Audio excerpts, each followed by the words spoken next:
ಬೆಂಗಳೂರಿನ ಮನೆ ಮಾಲೀಕರಿಗೆ ಮೆಗಾ ರಿಲೀಫ್, ನಿಯಮ ಉಲ್ಲಂಘನೆ ಮಿತಿಯಲ್ಲಿ ಬದಲಾವಣೆ. ನಮಸ್ಕಾರ ವೀಕ್ಷಕರೇ, ಬೆಂಗಳೂರಿನಲ್ಲಿ ಸ್ವಂತ ಮನೆ ಹೊಂದಿರುವವರಿಗೆ ಅಥವಾ ಸೈಟ್ ಖರೀದಿಸಿ ಮನೆ ಕಟ್ಟಬೇಕು ಅಂದುಕೊಳ್ಳುವವರಿಗೆ ಸರ್ಕಾರ ಈಗ ಒಂದು ಭರ್ಜರಿ ಸಿಹಿ ಸುದ್ದಿಯನ್ನ ನೀಡಲು ಮುಂದಾಗಿದೆ. ಆದ್ರೆ ಈ ಸಿಹಿ ಸುದ್ದಿಯ ಹಿಂದೆ ಒಂದು ಕಹಿ ಸತ್ಯವೂ ಕೂಡ ಅಡಗಿದೆ. ಬೆಂಗಳೂರಿನ ನಗರ ಆಡಳಿತ ಸಂಸ್ಥೆಯಾದ ಗ್ರೇಟರ್ ಬೆಂಗಳೂರು ಅಥಾರಿಟಿ GBA ನಗರದ ಕಟ್ಟಡ ಬೈ ಲಾಗಳಿಗೆ ಒಂದು ಮಹತ್ವದ ತಿದ್ದುಪಡಿಯನ್ನು ತರಲು ಈಗ ಮುಂದಾಗಿದೆ. ಈ ತಿದ್ದುಪಡಿಯಿಂದ ನಿಮ್ಮ ಮನೆಯ ನಿಯಮ ಉಲ್ಲಂಘನೆಗಳು ಈಗ ಅಧಿಕೃತವಾಗಿ ಲೀಗಲ್ ಆಗಲಿವೆ. ಹಾಗಾದ್ರೆ ಏನಿದು ಹೊಸ ನಿಯಮ? ಇದರಿಂದ ಮನೆ ಮಾಲೀಕರಿಗೆ ಆಗುವ ಲಾಭವೇನು? ಪರಿಸರವಾದಿಗಳು ಮತ್ತು ತಜ್ಞರು ಈ ನಿಯಮದ ವಿರುದ್ಧ ಸಿಟ್ಟಿಗೆದ್ದಿರುವುದು ಯಾಕೆ? ಇದರ ಹಿಂದೆ ಅಪಾಯವೂ ಇದೆ. ಆ ಅಪಾಯವಾದರೂ ಏನು? ಈ ಕುರಿತಾದ ಸಂಪೂರ್ಣ ಮಾಹಿತಿ ಇಲ್ಲಿದೆ. ಕೊನೆಯವರೆಗೂ ವಿಡಿಯೋವನ್ನ ಸ್ಕಿಪ್ ಮಾಡದೆ ನೋಡಿ. ನಾನು ಶಿವಮೂರ್ತಿ ಸರ್ವ.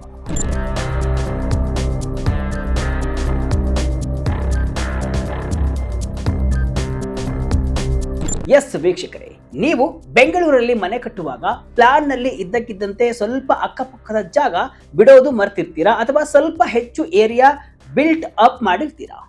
ಇಂತಹ ಒಂದು ಸಣ್ಣ ತಪ್ಪಿನಿಂದ ನಿಮ್ಮ ಮನೆಗೆ ನಿವಾಸಿ ಪ್ರಮಾಣ ಪತ್ರ ಅಥವಾ OC ಸಿಗಲ್ಲ, ಸರಿಯಾದ ನೀರಿನ ಸಂಪರ್ಕ ಸಿಗಲ್ಲ. ಇನ್ನು ಬ್ಯಾಂಕ್ ಲೋನ್ ಬೇಕು ಅಂದಾಗ ಅಥವಾ ಮನೆ ಮಾರಾಟ ಮಾಡಬೇಕು ಅಂದಾಗ B ಖಾತಾ ಅಥವಾ ನಿಯಮ ಉಲ್ಲಂಘನೆ ಆಗಿದೆ ಅನ್ನೋ ಕಾರಣಕ್ಕೆ ನಿಮ್ಮ ಆಸ್ತಿಯ ಮೌಲ್ಯವೇ ಕುಸಿದು ಹೋಗುತ್ತೆ. ಇಂತಹ ಲಕ್ಷಾಂತರ ಮನೆ ಮಾಲೀಕರ ದಶಕಗಳ ಕಾಲದ ನೋವಿಗೆ ಈಗ ಸರ್ಕಾರ ಪರಿಹಾರವನ್ನ ಹುಡುಕಿದೆ. ಬೆಂಗಳೂರಿನಲ್ಲಿ ಕಟ್ಟಡ ನಿರ್ಮಾಣದ ನಿಯಮ ಉಲ್ಲಂಘನೆಯ ಮಿತಿಯನ್ನ ಈಗಿನ 5% ರಿಂದ 15% ಏರಿಸಲು ಪ್ಲಾನ್ ಅನ್ನ ಮಾಡಿಕೊಂಡಿದೆ. ಅಂದ್ರೆ ನೀವು ಸ್ವಲ್ಪ ಹೆಚ್ಚು ಕಡಿಮೆ ಮಾಡಿದ್ರೂ ಕೂಡ ದಂಡ ಕಟ್ಟಿ ನಿಮ್ಮ ಮನೆಯನ್ನ ಅಧಿಕೃತಗೊಳಿಸಿಕೊಳ್ಳಬಹುದು. ಏನಿದು ಸರ್ಕಾರದ ಹೊಸ ಪ್ರಸ್ತಾವನೆ? ವೀಕ್ಷಕರೇ, ಪ್ರಸ್ತುತ ಬೆಂಗಳೂರಿನಲ್ಲಿ 2003ರ ಬಿಲ್ಡಿಂಗ್ ಬೈ ಲಾ ಜಾರಿಯಲ್ಲಿದೆ. ಇದರ ಪ್ರಕಾರ ನೀವು ಕಟ್ಟಡ ಕಟ್ಟುವಾಗ ಮಂಜೂರಾದ ಪ್ಲಾನ್ಗಿಂತ ಕೇವಲ 5% ಮಾತ್ರ ಹೆಚ್ಚು ಕಡಿಮೆ ಮಾಡಲು ಅವಕಾಶವಿತ್ತು. ಅಷ್ಟಕ್ಕಿಂತ ಹೆಚ್ಚಾದ್ರೆ ಆ ಕಟ್ಟಡಕ್ಕೆ OC ಅಥವಾ ಬಿಲ್ಡಿಂಗ್ ಕಂಪ್ಲೀಷನ್ ಸರ್ಟಿಫಿಕೇಟ್ ಸಿಗ್ತಾ ಇರಲಿಲ್ಲ. ಆದರೆ ಈಗ ಗ್ರೇಟರ್ ಬೆಂಗಳೂರು ಅಥಾರಿಟಿ ಈ ಮಿತಿಯನ್ನ 15% ಏರಿಸಲು ಶಿಫಾರಸನ್ನ ಮಾಡಿದೆ. ಇದರ ಅಡಿಯಲ್ಲಿ 4 ಪ್ರಮುಖ ಬದಲಾವಣೆಗಳು ಬರಲಿವೆ. ಅವುಗಳನ್ನ ಒಂದೊಂದಾಗಿ ನೋಡ್ತಾ ಹೋಗೋಣ. ಸೆಟ್ ಬ್ಯಾಕ್ಸ್ ಅಂದ್ರೆ ಮನೆಯ ಸುತ್ತಲೂ ಬಿಡಬೇಕಾದ ಖಾಲಿ ಜಾಗದಲ್ಲಿ 15% ಬದಲಾವಣೆಯನ್ನ ಮಾಡಬಹುದು. ಫ್ಲೋರ್ ಏರಿಯಾ ರೇಷಿಯೋ ಅಂದ್ರೆ ಒಟ್ಟು ಕಟ್ಟಡದ ವಿಸ್ತೀರ್ಣದಲ್ಲಿ ಉಲ್ಲಂಘನೆಯಾದರೂ ಕೂಡ ವಿನಾಯಿತಿ ಸಿಗಲಿದೆ.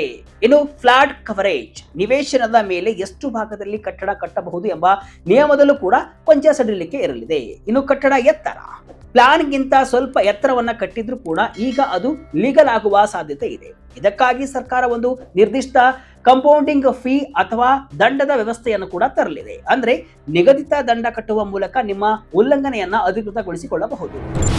ಸರ್ಕಾರ ಈ ನಿರ್ಧಾರಕ್ಕೆ ಬಂದಿದ್ದು ಯಾಕೆ? ಇನ್ನು ಬೆಂಗಳೂರಿನಲ್ಲಿ ಮನೆ ಕಟ್ಟುವವರ ಸಂಕಷ್ಟಗಳನ್ನ ಗಮನಿಸಿ GBA ಈ ಮಹತ್ವದ ನಿರ್ಧಾರಕ್ಕೆ ಮುಂದಾಗಿದೆ ಅಂತ ಹೇಳಲಾಗ್ತಿದೆ. ಇದಕ್ಕೆ ಮುಖ್ಯವಾಗಿ 3 ಪ್ರಾಯೋಗಿಕ ಕಾರಣಗಳನ್ನು ಕೂಡ ಕೊಟ್ಟಿದೆ. ಅವುಗಳನ್ನು ನೋಡೋದಾದ್ರೆ, ಮೊದಲನೆಯದಾಗಿ ನಗರದಲ್ಲಿ ಭೂಮಿಯ ಬೆಲೆ ಗಗನಕ್ಕೇರ್ತಾ ಇರುವುದರಿಂದ ಸಣ್ಣ ನಿವೇಶನ ಖರೀದಿಸಿದ ಮಾಲೀಕರು ಅನಿವಾರ್ಯವಾಗಿ ಲಭ್ಯವಿರುವ ಜಾಗವನ್ನ ಗರಿಷ್ಠವಾಗಿ ಬಳಸಿಕೊಳ್ಳಲು ಬಯಸ್ತಾರೆ. ಇನ್ನು ಎರಡನೆಯದಾಗಿ, ಈಗಿರುವ 5% ಮಿತಿಯಿಂದಾಗಿ ಲಕ್ಷಾಂತರ ಕಟ್ಟಡಗಳಿಗೆ ಸ್ವಾಧೀನ ಪ್ರಮಾಣ ಪತ್ರ ಅಂದ್ರೆ OC ಸಿಗ್ತಾ ಇಲ್ಲ.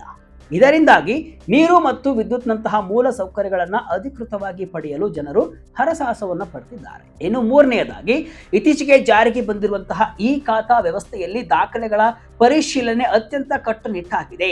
ಸಣ್ಣ ಪ್ರಮಾಣದ ಉಲ್ಲಂಘನೆ ಇದ್ರೂ ಕೂಡ ಈ ಖಾತಾ ಸಿಗದೆ ಆಸ್ತಿಗಳ ಮಾರಾಟ ಮತ್ತು ವರ್ಗಾವಣೆ ಪ್ರಕ್ರಿಯೆ ಸಂಪೂರ್ಣ ಸ್ಥಗಿತಗೊಂಡಿತ್ತು.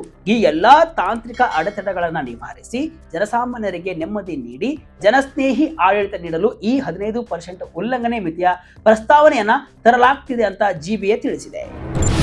ಮನೆ ಮಾಲೀಕರಿಗೆ ಸಿಗುವ ಲಾಭಗಳೇನು? ಒಂದು ವೇಳೆ ಈ ಪ್ರಸ್ತಾವನೆ ಜಾರಿಯಾದ್ರೆ ಮನೆ ಮಾಲೀಕರಿಗೆ 3 ದೊಡ್ಡ ಲಾಭಗಳಿವೆ. OC ಮತ್ತು ಸೌಲಭ್ಯಗಳು. ಈವರೆಗೆ 5%ಕ್ಕಿಂತ ಹೆಚ್ಚು ಉಲ್ಲಂಘನೆಯಾಗಿ OC ಸಿಗದೆ ಒದ್ದಾಡ್ತಿದ್ದಂತಹ ಅಪಾರ್ಟ್ಮೆಂಟ್ಗಳು ಮತ್ತು ಸ್ವತಂತ್ರ ಮನೆಗಳಿಗೆ ಈಗ OC ಸಿಗಲಿದೆ. ಇದರಿಂದ ಕಾನೂನುಬದ್ಧ ನೀರಿನ ಮತ್ತು ವಿದ್ಯುತ್ ಸಂಪರ್ಕ ಸುಲಭವಾಗಲಿದೆ. ಆಸ್ತಿ ಮೌಲ್ಯ ಹೆಚ್ಚಳ. ನಿಯಮ ಉಲ್ಲಂಘನೆಯ ಕಾರಣಕ್ಕೆ ಮಾರುಕಟ್ಟೆಯಲ್ಲಿ ಕಡಿಮೆ ಬೆಲೆಗೆ ಮಾರಾಟವಾಗ್ತಾ ಇದ್ದಂತಹ ಆಸ್ತಿಗಳು ಈಗ ಲೀಗಲ್ ಟ್ಯಾಗ್ ಪಡೆಯುವುದರಿಂದ ಅವುಗಳ ಬೆಲೆ ಹೆಚ್ಚಾಗಲಿದೆ. ಮರು ಮಾರಾಟ ಕೂಡ ಸುಲಭವಾಗಲಿದೆ. ಈ ಖಾತಾ ಲಭ್ಯತೆ. ಇದು ಅತಿ ದೊಡ್ಡ ಲಾಭ. ದಂಡ ಕಟ್ಟಿ ರೆಗ್ಯುಲರೈಸ್ ಮಾಡಿಸಿಕೊಂಡಂತಹ ನಂತರ ಈ ಆಸ್ತಿಗಳಿಗೆ ಡಿಜಿಟಲ್ ಇ ಖಾತಾ ಸಿಗಲಿದೆ. ಇದರಿಂದ ಬ್ಯಾಂಕ್ ಲೋನ್ ಪಡೆಯುವುದು ಕೂಡ ತುಂಬಾ ಸುಲಭವಾಗಲಿದೆ. ತಜ್ಞರ ಎಚ್ಚರಿಕೆ, ಅಪಾಯದ ಮುನ್ಸೂಚನೆ. ಇಲ್ಲಿಯವರೆಗೆ ಲಾಭದ ಬಗ್ಗೆ ಕೇಳಿದ್ರಿ, ಆದರೆ ಈಗ ಅಪಾಯದ ಬಗ್ಗೆ ಕೂಡ ಕೇಳಿ. ನಗರ ಯೋಜನಾ ತಜ್ಞರು ಮತ್ತು ಕಾರ್ಯಕರ್ತರು ಈ ಪ್ರಸ್ತಾವನೆಯನ್ನ ಅಪಾಯಕಾರಿ ಅಂತ ಕರೆದಿದ್ದಾರೆ. ಯಾಕೆ ಗೊತ್ತಾ? ಮೊದಲನೆಯದಾಗಿ, ಇದು ಮತ್ತೊಂದು ರೂಪದ ಅಕ್ರಮ ಸಕ್ರಮ. 2017ರಲ್ಲಿ ಸುಪ್ರೀಂ ಕೋರ್ಟ್ ಅಕ್ರಮ ಸಕ್ರಮ ಯೋಜನೆಯನ್ನ ರದ್ದುಗೊಳಿಸಿತ್ತು. ಈಗ ಸರ್ಕಾರ ಬೈಲಾಗಳನ್ನ ತಿದ್ದುಪಡಿ ಮಾಡುವ ಮೂಲಕ ಹಿಂಬಾಗಿಲಿನಿಂದ ಉಲ್ಲಂಘನೆಗಳನ್ನ ಸಕ್ರಮ ಮಾಡ್ತಾ ಇದೆ ಅಂತ ಕಾರ್ಯಕರ್ತರು, ತಜ್ಞರು ಆರೋಪವನ್ನ ಮಾಡ್ತಿದ್ದಾರೆ. ಇನ್ನು ಎರಡನೆಯದಾಗಿ, ಬೆಂಗಳೂರಿನ ಮೂಲ ಸೌಕರ್ಯ ಈಗಾಗಲೇ ಹದಗೆಟ್ಟಿದೆ. 2022ರಲ್ಲಿ ಬೆಂಗಳೂರು ಅನುಭವಿಸಿದಂತಹ ಭೀಕರ ಪ್ರವಾಹ ನಮಗೆ ನೆನಪಿದೆ. ಮನೆಗಳ ಸುತ್ತ ಬಿಡಬೇಕಾದ ಜಾಗವನ್ನ ಜನರು ಕಡಿಮೆ ಮಾಡಿದ್ರೆ ಮಳೆ ನೀರು ಭೂಮಿ ಒಳಗೆ ಇಳಿಯಲು ಜಾಗವೇ ಇರುವುದಿಲ್ಲ. ಇದರಿಂದ ರಸ್ತೆಗಳು ಕೆರೆಗಳಂತಾಗುತ್ತವೆ, ಗಟಾರುಗಳ ಮೇಲಿನ ಒತ್ತಡ ಹೆಚ್ಚಾಗುತ್ತೆ. ಕೇವಲ ಹಣದ ಆಸೆಗೆ ಬಿದ್ದು ಈ ರೀತಿ ನಿಯಮ ಸಡಿಲಿಸಿದ್ರೆ ಮುಂದಿನ ದಿನಗಳಲ್ಲಿ ಬೆಂಗಳೂರು ಮತ್ತಷ್ಟು ಮುಳುಗಡೆ ಆಗುವುದು ಗ್ಯಾರಂಟಿ ಅಂತಾರೆ ತಜ್ಞರು. ಅಷ್ಟೇ ಅಲ್ಲ, ಬಿಲ್ಡರ್ಗಳಿಗೆ ಈ ದಂಡ ಎಂಬುದು ಕೂಡ ಕೇವಲ ಬಿಸಿನೆಸ್ ವೆಚ್ಚವಾಗಿ ಕಾಣಲಿದೆ. ಅವರು ನಿಯಮ ಉಲ್ಲಂಘಿಸಿ ದಂಡ ಕಟ್ಟಿ ಆರಾಮಾಗಿ ಇರ್ತಾರೆ, ಆದ್ರೆ ಸಮಸ್ಯೆ ಅನುಭವಿಸುವುದು ಮಾತ್ರ ಸಾರ್ವಜನಿಕರು ಅಂತ ತಜ್ಞರು ಕೂಡ ಹೇಳಿದ್ದಾರೆ. ನೀವು ಏನ್ ಮಾಡಬಹುದು? ಇದು ಕೇವಲ ಕರಡು ಪ್ರತಿ ಅಥವಾ ಡ್ರಾಫ್ಟ್ ಹಂತದಲ್ಲಿದೆ. ಸಾರ್ವಜನಿಕರಿಂದ ಆಕ್ಷೇಪಣೆಗಳನ್ನ ಸಲ್ಲಿಸಲು ಸರ್ಕಾರ 30 ದಿನಗಳ ಕಾಲಾವಕಾಶವನ್ನು ಕೂಡ ಕೊಟ್ಟಿದೆ. ಅಂದ್ರೆ ಏಪ್ರಿಲ್ 30, 2026ರವರೆಗೆ ನಿಮಗೆ ಸಮಯವಿದೆ. ನಿಮಗೆ ಈ ನಿಯಮ ಇಷ್ಟವಿದ್ರೆ ಅಥವಾ ಇದಕ್ಕೆ ನಿಮ್ಮ ವಿರೋಧವಿದ್ರೆ ನೀವು ಬಿಬಿಎಂಪಿ ಅಥವಾ ಸಂಬಂಧಪಟ್ಟ ನಗರ ನಿಗಮದ ಕಚೇರಿಗಳಿಗೆ ನಿಮ್ಮ ಆಕ್ಷೇಪಣೆಯನ್ನ ಸಲ್ಲಿಸಬಹುದು. ಇದು ಬೆಂಗಳೂರಿನ ಭವಿಷ್ಯದ ದೃಷ್ಟಿಯಿಂದ ಅತ್ಯಂತ ನಿರ್ಣಾಯಕ ನಿರ್ಧಾರವಾಗಿದೆ. ಒಟ್ಟಿನಲ್ಲಿ ಹೇಳುವುದಾದರೆ, ಸರ್ಕಾರದ ಈ ನಿರ್ಧಾರವು ನಾಣ್ಯದ ಎರಡು ಮುಖಗಳಂತಿದೆ. ಒಂದು ಕಡೆ ದಶಕಗಳಿಂದ ಈ ಖಾತಾ, ಸರಿಯಾದ ನೀರಿನ ಸಂಪರ್ಕ ಮತ್ತು ಬ್ಯಾಂಕ್ ಸಾಲಗಳಿಗಾಗಿ ಅಲೆಯುತ್ತಿದ್ದ ಸಾಮಾನ್ಯ ಮಧ್ಯಮ ವರ್ಗದ ಮನೆ ಮಾಲೀಕರಿಗೆ ಇದೊಂದು ದೊಡ್ಡ ಜೀವದಾನದಂತೆ ಕಂಡಿದೆ. ಸಣ್ಣ ತಾಂತ್ರಿಕ ಕಾರಣಗಳಿಂದ ಅಕ್ರಮ ಎಂಬ ಹಣೆಪಟ್ಟಿ ಹೊತ್ತಿದಂತಹ ಲಕ್ಷಾಂತರ ಆಸ್ತಿಗಳು ಈಗ ಅಧಿಕೃತ ಮೌಲ್ಯವನ್ನ ಪಡೆಯಲಿವೆ. ಆದರೆ ಮತ್ತೊಂದೆಡೆ ಬೆಂಗಳೂರಿನ ಪರಿಸರ ಮತ್ತು ಮೂಲಸೌಕರ್ಯದ ದೃಷ್ಟಿಯಿಂದ ಇದೊಂದು ಆತಂಕಕಾರಿ ಬೆಳವಣಿಗೆಯಾಗಿದೆ ಅಂತ ತಜ್ಞರು ಹೇಳ್ತಿದ್ದಾರೆ. ಈಗಾಗಲೇ ಪ್ರವಾಹ ಮತ್ತು ಕಾಂಕ್ರೀಟ್ ಕಾಡಿನ ಸಮಸ್ಯೆಯಿಂದ ಉಸಿರುಗಟ್ಟುತ್ತಿರುವಂತಹ ಈ ನಗರಕ್ಕೆ ನಿಯಮಗಳ ಈ ಸಡಿಲಿಕೆಯೂ ಕೂಡ ಮುಂದೊಂದು ದಿನ ಮರಣ ಶಾಸನವಾಗಬಾರದು ಎಂಬುದು ಕೂಡ ತಜ್ಞರ ಕಳಕಳಿಯಾಗಿದೆ.